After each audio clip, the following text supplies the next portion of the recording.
집이 없는데 결혼을 어떻게 해? 평범한 직장을 다니는 내가 결혼을 할 수는 있을까? 이 생각은 평범한 직장인이 살기에는 터무니없이 비싼 집값과 부동산에 대한 무지로 인해 신혼집을 어떻게 구해야 할지 막막했던 제가 결혼하기 전에 했던 생각입니다. 2022년 말 결혼을 결심했지만 신혼집을 구하고 결혼을 준비해 가는 게 막막하기만 했습니다. 하지만 예비 아내와 함께 정신을 차리고 어려움을 하나하나씩 해결해 나가기 시작했습니다. 그렇게 노력한 끝에 우리는 두 부부가 함께 할 수 있는 신혼집을 구할 수 있었습니다. 신혼집을 구하는 게 막막해서 결혼을 주저하고 계신가요? 매매, 전세, 어떤 걸 선택해야 할지 갈피를 잡지 못해 고민만 하고 계신가요? 이 영상이 여러분들이 신혼집을 구하는데 도움이 되었으면 합니다.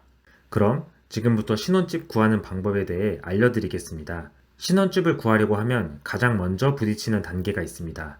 바로 매매로 살까? 전월세로 살까?에 대한 고민입니다. 이 고민을 해결하기 위해서 가장 필요한 단계는 자신의 가용 금액을 알아야 한다는 것입니다.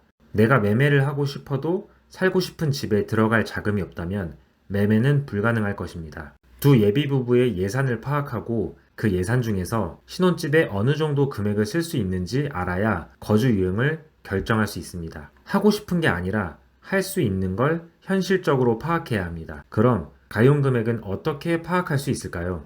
가용 금액을 알기 위해서는 먼저 자신들의 가계 상황을 알아야 합니다. 두 예비 부부의 소득과 지출은 얼마인지, 월 저축 가능 금액은 얼마인지, 활용 가능한 현금은 얼마가 있는지를 알아야 합니다.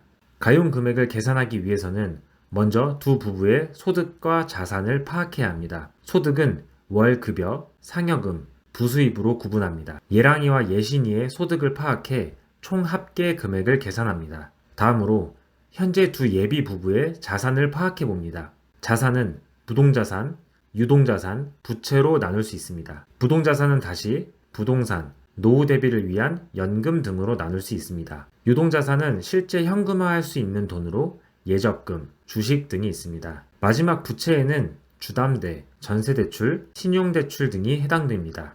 그럼 소득과 자산을 통해 다음과 같이 가용 금액을 계산해 볼 수 있습니다. 이 과정을 위해서는 두 예비 부부가 서로의 재정 상황을 오픈하고 앞으로의 미래 계획을 세우는 시간을 가져야 합니다.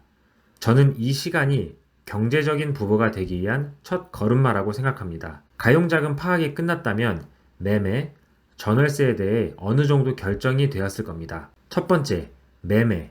매매를 하기로 결정했다면 얼마까지 대출이 가능한지 알아봐야 합니다. 매매 금액 전부를 현금으로 지불하면 좋겠지만 대부분 주택담보대출을 이용해 매매를 진행하게 됩니다. 따라서 내가 얼마의 대출을 받을 수 있는지가 내가 매매할 수 있는 집의 가격을 결정하게 됩니다. 주택을 매매할 때 이용하는 대출을 주택담보대출이라고 합니다. 주담대의 경우 여러 상품들이 있는데요. 신혼부부들은 다음의 대출을 알아보는 게 좋습니다.